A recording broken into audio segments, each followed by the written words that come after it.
Story. Final update, terminated, company says I can't sue, New York. I held a management position at a company. I asked a non-management employee of the opposite sex to step into another room to discuss her performance away from other employees. She was going through a divorce and had made a few mistakes, and while I didn't want to embarrass her, I did want to make sure the mistakes were addressed. She acknowledged it and thanked me.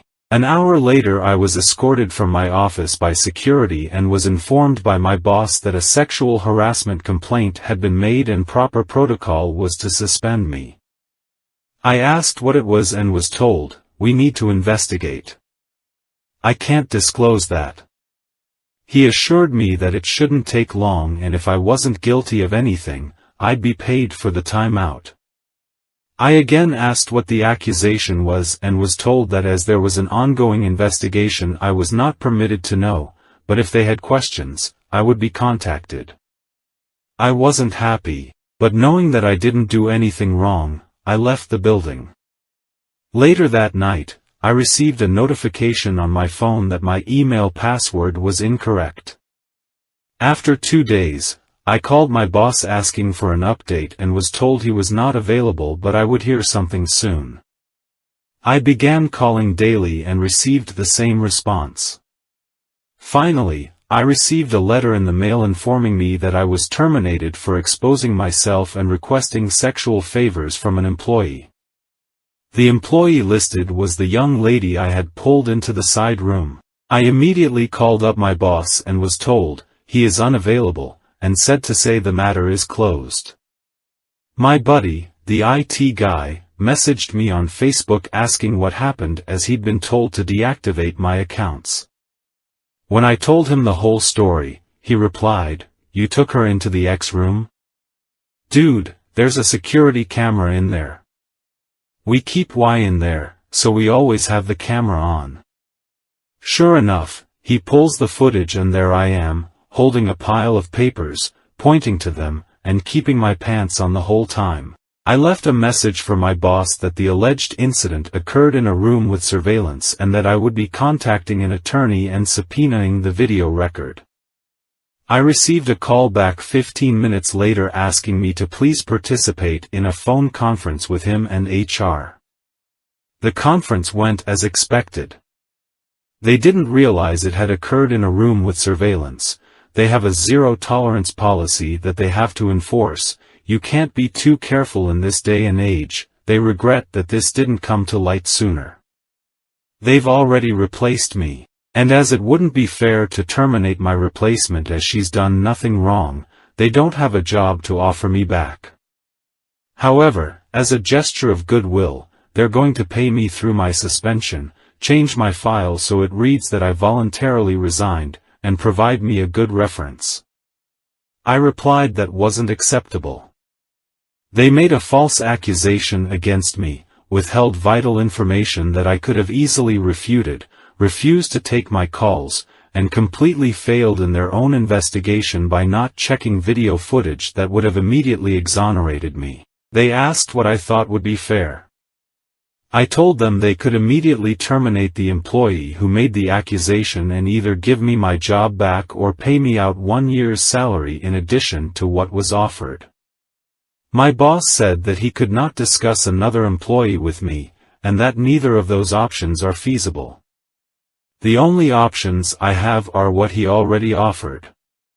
I replied that the options I gave are the only way. I'm not going to sue the company along with the employee. My boss replied that I signed an agreement when I was first hired saying I would take all disputes through arbitration and that I waived my right to sue the company. I do not remember signing the agreement, and I have not seen it, but it apparently says that I will take all disputes to arbitration, I will bear the costs of arbitration, and that I will accept the decision in arbitration. He stated that I will not fare any better in arbitration than he's already offered and I'll be out the money to cover the arbitration. I feel like I'm being bullied here, and don't think he would have scheduled a phone conference with such immediacy if he didn't think the company was vulnerable to a lawsuit. I'm waiting on a callback from a few employment attorneys. Do I have a case? Am I wrong to feel that this is unacceptable? Update 1. Quite a bit has happened in the last few weeks. A friend of mine at another company, after hearing what happened, told me his company had an opening. I applied, interviewed, and at the end the manager asked me what I like to be called. 2 days later I got a call saying they'd gone with another candidate.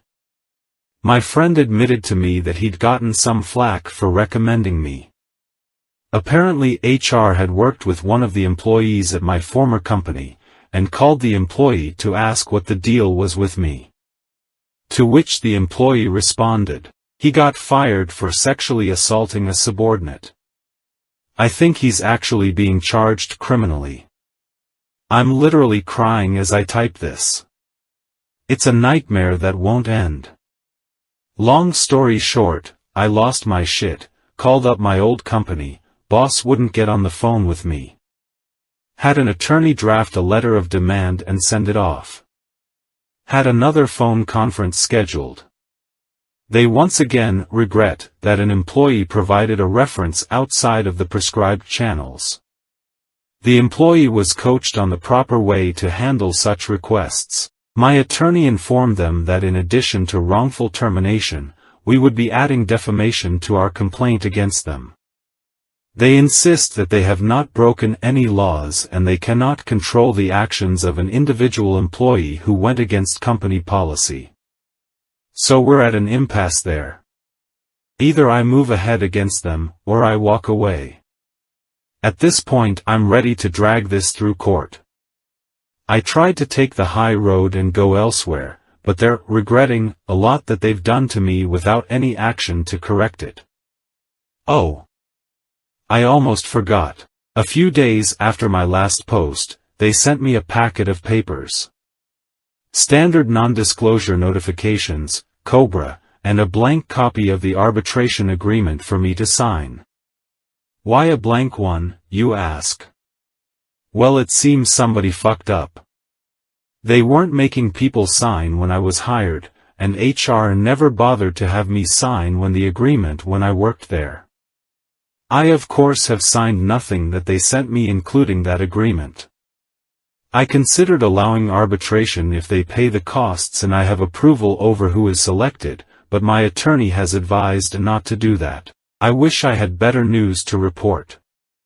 Things aren't as hopeless as they'd first seemed, but not as easily fixable either. As for the employee who made the accusation, I know you're eager to hear, but at this point I can't comment on what's happening there. Thanks for all of the advice and support so far. I promise to update when everything resolves, if not sooner, as much as I can. Update 2. Everything has resolved, and I've been wanting to give you guys an update, but had to wait until my lawyer gave me the okay to talk about things. So let's start from the beginning. I pulled one of my direct reports, Deborah, into another room to discuss a few mistakes she made, but did not discipline her further.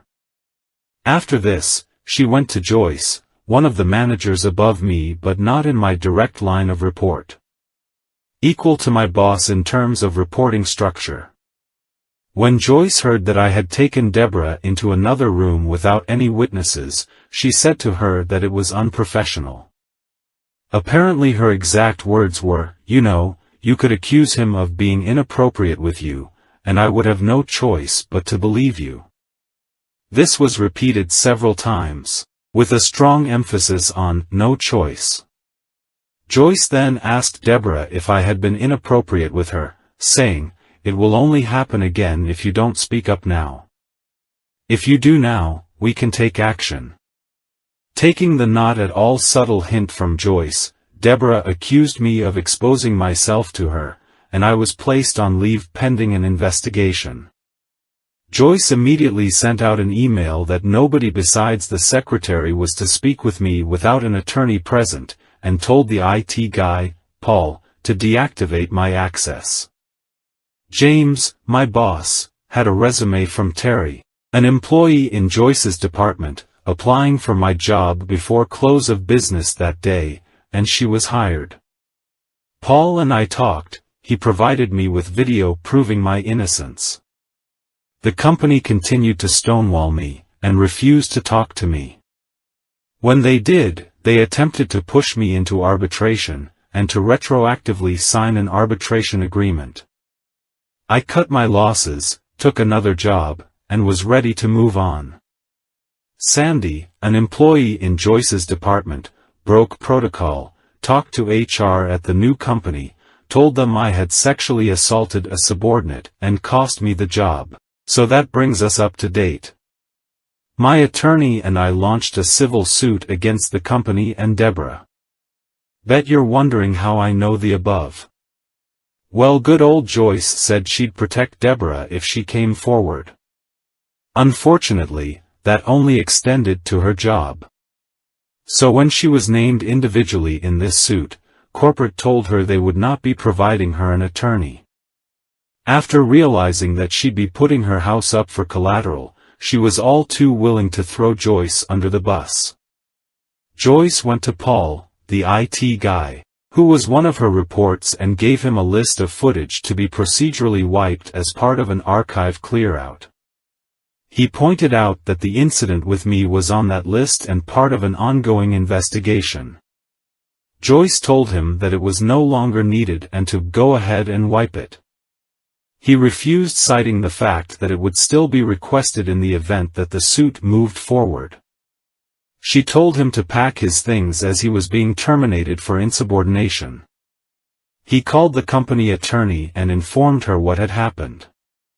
The aftermath. Several things happened at once, so I'll try to keep them as chronological as I can. Deborah's attorney contacted mine stating that, conditional on me dropping the suit, she would admit that she lied and explain what went on behind the scenes.